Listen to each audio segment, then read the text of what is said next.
आपके दिमाग में कभी न कभी ये सवाल ज़रूर आया होगा कि बेकरी वाले डोनेट इतने परफेक्ट कैसे होते हैं। बस उसी परफेक्शन से इंस्पायर्ड होकर आज हम बनाने वाले हैं एकदम परफेक्ट डोनेट। और सबसे अच्छी बात यह है कि ये डोनेट बिना अंडे के हैं और इतने सॉफ्ट कि एक बार खाओगे तो बेकरी वाले भूल जाओगे। सारी चीज़ें आपको घर में ही मिल जाएंगी डोनेट बनाने के लिए। बस ये ईस्ट ही आपको मार्केट से लेना पड़ेगा। और मैंने यहाँ पर जो ईस्ट लिया है वो एक्टिव ड्राई ईस्ट है, मतलब हमें इसे एक्टिव करना पड़ेगा। उसके लिए हमें लेना है पौन कप गुनगुना पानी, और पानी इतना गर्म होना चाहिए कि हमारी उंगली सहन कर सके। फिर हमें उसमें 1 टेबल स्पून चीनी डालना है और 1.5 टीस्पून ईस्ट, और इसे 5 मिनट के लिए साइड में रख देना है।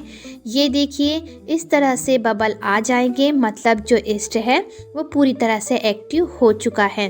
अगर आपके पास इंस्टेंट ईस्ट है तो उसे कैसे यूज़ करना है आइए बताती हूँ। ये मैंने लिया है 2 कप दूध। अगर नाप की बात करें तो ये 180 ml है। अब हमें दूध में डाल देना है 3 टेबल स्पून चीनी, और उसे हमें तब तक मिक्स करते जाना है जब तक कि शक्कर अच्छी तरह से मिक्स नहीं हो जाती। अब ये मैंने लिया है 400 ग्राम मैदा, और हमें उसे छन्नी से छानना है, और छानना बहुत ज़रूरी है ताकि डोनेट एकदम सॉफ्ट बने। अगर आप यहाँ पर मैदे का यूज़ नहीं करना चाहते तो आप यहाँ गेहूं के आटे का भी यूज़ कर सकते हैं, पर मैंने मैदा इसलिए लिया है ताकि जो डोनेट बने वो एकदम मार्केट जैसे बने और बच्चे आपके फ़ैन हो जाएं। अब हमें लेना है ये नमक, मैंने आधा टेबल स्पून लिया है। अगर आप यहाँ पर नमक वाला अमूल बटर यूज़ करेंगे तो फिर आपको यहाँ अलग से नमक नहीं डालना है। अब हमें इसमें डालना है 2 टेबल स्पून गाढ़ा वाला दही, ये मैंने घर में जमाया था। और फिर इसमें डाल देना है हमें ये वाला एक्टिव ईस्ट, और फिर हमें हाथों की हेल्प से इसका डो बनाकर रेडी कर लेना है। आज की जो ये रेसिपी है ख़ास तौर पर बच्चों के लिए है। यकीन मानिए घर के बड़े भी खुद को रोक नहीं पाएंगे इस डोनेट को खाने से। अब हमें किचन काउंटर को बहुत अच्छे से क्लीन कर लेना है। अब हमें इसे स्ट्रेच करना है, फोल्ड करना है, स्ट्रेच करना है, फोल्ड करना है। बस इसी तरह से आपको 15 मिनट तक करते जाना है, जिससे डो एकदम सॉफ्ट हो जाएगा और डोनेट एकदम फूले हुए और जालीदार बन के तैयार होंगे। अब हमें जैसे 10 मिनट हो जाते हैं इसे स्ट्रेच और फोल्ड करते हुए, फिर हमें ले लेना है ये बटर। 400 ग्राम मैदे में तकरीबन आपको 50 ग्राम बटर लगेगा, और फिर हमें इसे और 5 मिनट के लिए स्ट्रेच और फोल्ड करते जाना है।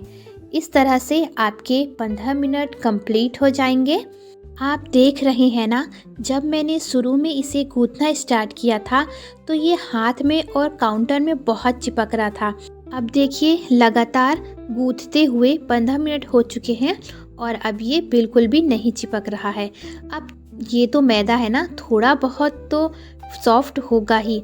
अब हमें इस तरह से हाथों से इसका गोल राउंड बनाना है और 10 मिनट के लिए गीले कपड़े से ढक के रख देना है ताकि ये रेस्ट कर ले और थोड़ा सा फूल जाए। 10 मिनट कंप्लीट हो चुके हैं। अब हमें कपड़े को अलग कर देना है। अगर ये थोड़ा बहुत चिपके भी ना तो कोई बात नहीं। अब हमें इसे थोड़ा सा चिकना और करना है। देख रहे हैं ना आप, आटा न ज़्यादा टाइट है न ज़्यादा ढीला, बस यही एक सीक्रेट है सॉफ्ट और फूले हुए डोनेट्स का।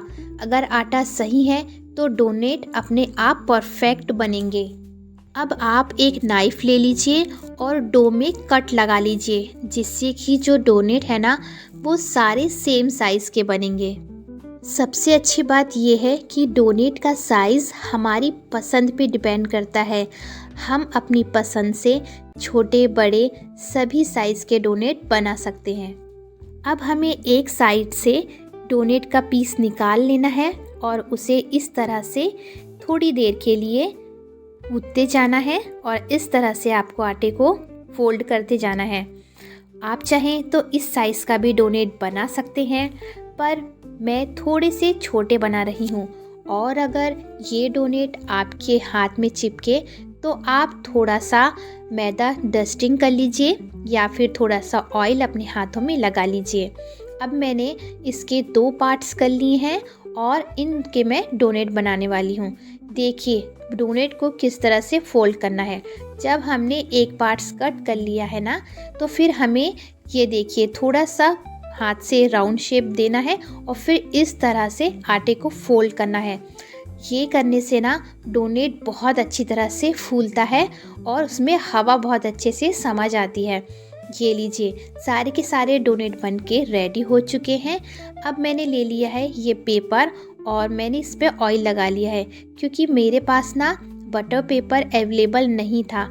अगर आपके पास है तो आप बिल्कुल बटर पेपर का ही यूज़ कीजिएगा। क्यों, मैं आपको आगे बताऊंगी। अब हमें इस तरह से एक फ्लैट वाली प्लेट लेना है और हमें उसे इस तरह से फ्लैट कर लेना है डोनेट को, और उसे साइड में हमें रखते जाना है।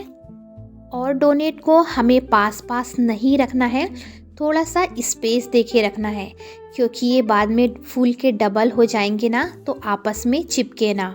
मैंने यहाँ पर बिल्कुल नॉर्मल इंग्रेडिएंट्स का यूज़ किया है जो हर घर में आसानी से मिल जाते हैं, इसलिए ये रेसिपी कोई मुश्किल नहीं है।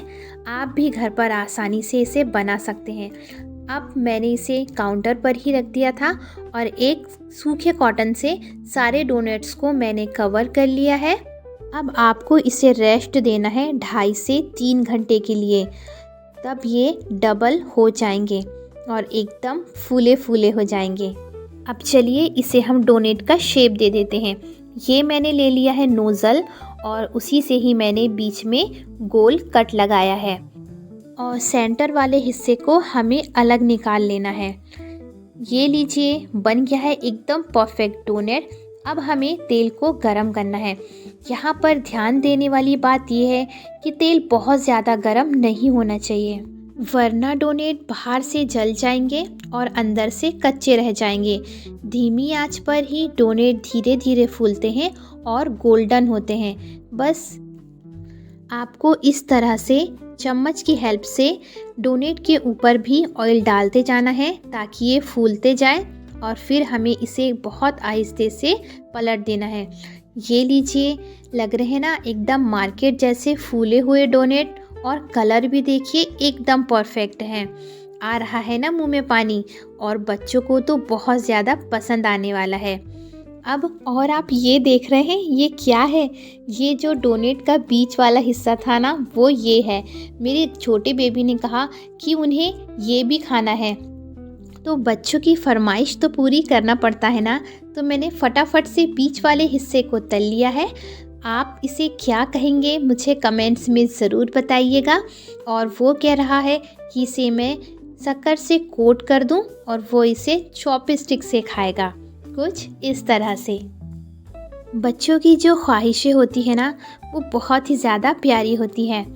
ये लीजिए चॉपस्टिक और ये रेडी हो चुका है। इसे क्या कहेंगे कमेंट में ज़रूर बताइएगा। अब जो हमने डोनेट बना के रखे हैं ना, उसे हमें शुगर पाउडर से अच्छे से कवर कर लेना है। यहाँ पर आपको गरम डोनेट में शुगर पाउडर नहीं लगाना है, वरना शुगर यहीं पर ही मेल्ट होने लगेगी। जब तक डोनेट अच्छी तरह से ठंडे नहीं हो जाते, आप शुगर से कोट मत कीजिएगा। और ये लीजिए तैयार हो चुके हैं सारे डोनेट। दिख रहे हैं ना एकदम मार्केट जैसे, और मैंने आपको तोड़ के बताया है कितने ज़्यादा फूले हुए हैं और खाने में एकदम सॉफ्ट हैं और बिल्कुल बेकरी वाला टेस्ट है। आप यकीन नहीं मानेंगे, मैंने जब ये बनाए ना तो बच्चे बहुत ज़्यादा खुश हो गए। अब चलिए इसे ना हम थोड़ा सा डेकोरेट कर लेते हैं, क्योंकि बच्चों को खाने पीने में डेकोरेशन बहुत ज़्यादा अच्छी लगती है। ये मैंने 4 डेयरी मिल्क ले लिया है और उसमें हमें डालना है 2 टेबल स्पून मिल्क, और हमें इसे एकदम लो फ्लेम पर मेल्ट करते जाना है जब तक कि ये अच्छी तरह से मेल्ट नहीं हो जाती। और जैसे ये मेल्ट हो जाएगी, हमें उसे पाइपिंग बैग में ट्रांसफ़र कर देना है। और फिर ये लीजिए जी, बन गया है डिज़ाइन। आप चाहें तो यहाँ पर मिल्की बार का भी यूज़ कर सकते हैं और आप उसे और अच्छे से डेकोरेट कर सकते हैं। डोनेट को चॉकलेट में डिप कर लीजिए और ऊपर से अपने पसंद का स्प्रिंकल डाल लीजिए। तो लीजिए, आप इस तरह से बहुत ही आसानी से डोनेट बनाइए और घर पर ही इसे इंजॉय कीजिए। चलिए, अब मैं आती हूँ अपने दोनों सवालों पर। पहला सवाल मैंने ये किया था कि अगर हमारे पास इंस्टेंट ईस्ट है तो उसे कैसे यूज़ करना है। जब हम दूध में शक्कर मिक्स करेंगे ना, उसी समय आपको 1 table spoon instant east mix कर लेना है और फिर आगे आपको मैदा डालना है। अब मेरा दूसरा ये सवाल था कि अगर हम न्यूज़पेपर का यूज़ करते हैं डोनेट के लिए या किसी कॉपी के पेपर का यूज़ करते हैं तो आप बिल्कुल मत कीजिएगा। मुझे आइडिया था इसलिए मैंने कर लिया, क्योंकि अगर आपका जो डो है ना वो थोड़ा सा भी अगर सॉफ्ट बनाना तो पेपर उसमें एग्जॉर्ब हो जाएगा और फिर वो बिल्कुल भी नहीं निकलेगा। फ्राई होने के बाद भी वो चिपका रहेगा। इसीलिए आप बटर पेपर का ही यूज़ कीजिएगा। उससे ना डोनेट का शेप बिगड़ेगा और ना ही वो चिपकेगा। अगर आपको ऐसी आसान और भरोसेमंद रेसिपीज़ पसंद आती है तो इस वीडियो को ज़रूर पसंद कीजिए और आगे भी ऐसी रेसिपीज़ देखने के लिए मेरे साथ जुड़े रहिए। मिलते हैं नेक्स्ट वीडियो में। Take care. अल्लाह हाफिज़।